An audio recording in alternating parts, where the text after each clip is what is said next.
Hi, I'm Emily Agnew at sustainablysensitive.com. And thanks for joining me for this video, 3 Ways to Recognize Shame. The first way to recognize shame isn't too hard. When something happens that you know you're really embarrassed or mortified about, the signs are obvious. Your face flushes, your cheeks prickle. I personally break out into a sweat.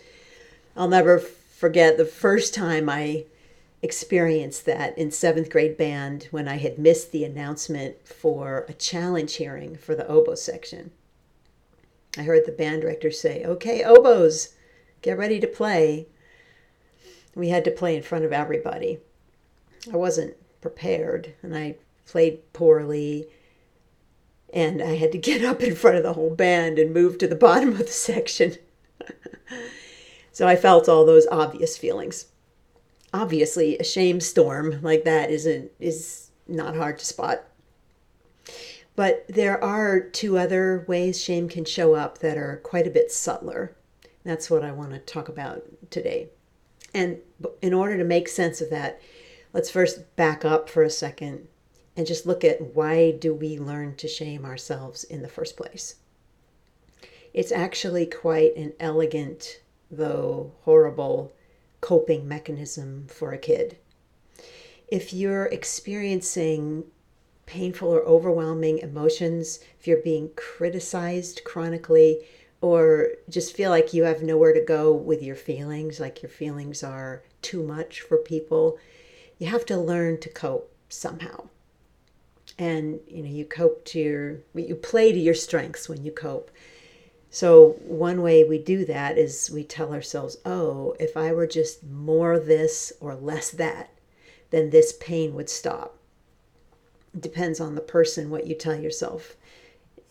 Some people might say, oh, if I were smarter, or if I were more athletic, or if I were thinner, or if I weren't too much, too intense.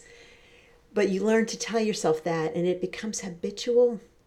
So the effects are more global and not as instantly obvious as a shame storm like I felt in band that day.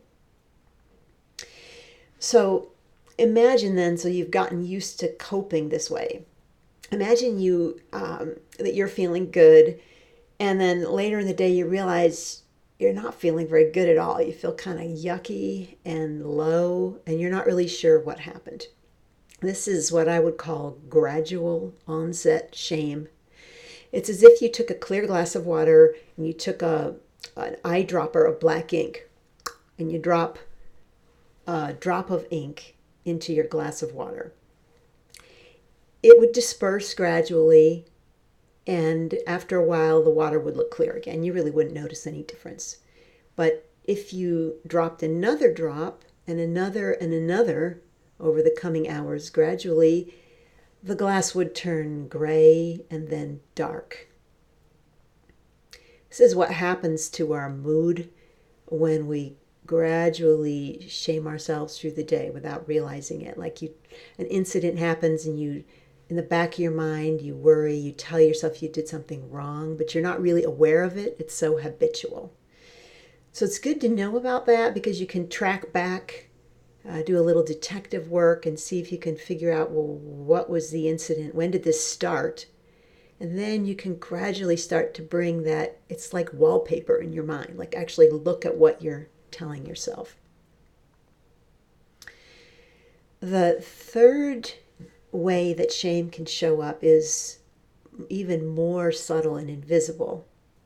And that's when, in effect, because of this coping we talked about, it's as if you've put on contact lenses that hold a whole stance about yourself in the world. For example, the attitude might be that you just aren't really worthy to be here on the planet. That's kind of the most intense kind of core shame, that your very existence is in question. I had something like that level of shame around my oboe playing when I was playing professionally. And it made it really hard for me to get help, because I went into this mindset that Carol Dweck, who wrote this wonderful book called Mindset, calls fixed mindset where you see everything as a referendum on your worth. So one of the ways you try and cope with that is by just already knowing everything, by being super conscientious and studying really hard. But obviously we can't know everything. We need help. And so it becomes a self-fulfilling prophecy. You don't get help and you don't do as well. And for me, I found it shameful to even question whether I wanted to keep playing. There might have been other things that I might have considered doing, but I felt that it was shameful to even look at that. So it kept me kind of in a paralyzed place, not getting the help I needed, nor considering other options. I mean, I gradually learned to get help, but always when I went to perform, there was this isometric collision between something in me really wanting to express, because I love to play, and something afraid of making a bad sound or doing something that would be judged. So that takes even more detective work to realize you have that kind of contact lenses on. That can create a kind of pervasive shame that can affect your ability to pursue your goals and dreams in life and to feel comfortable around other people. So if this is helpful and interesting to you, a next step might be to watch a video about how to be with feelings of shame once you've identified with them. It's called Being with Overwhelming Emotions. And if you go to my website, www.sustainablysensitive.com, go to free stuff, and there's a page called About Focusing. And that video is on that page, how to be with overwhelming emotions. Thanks for listening, and do be in touch if there's some way I can be of support to you.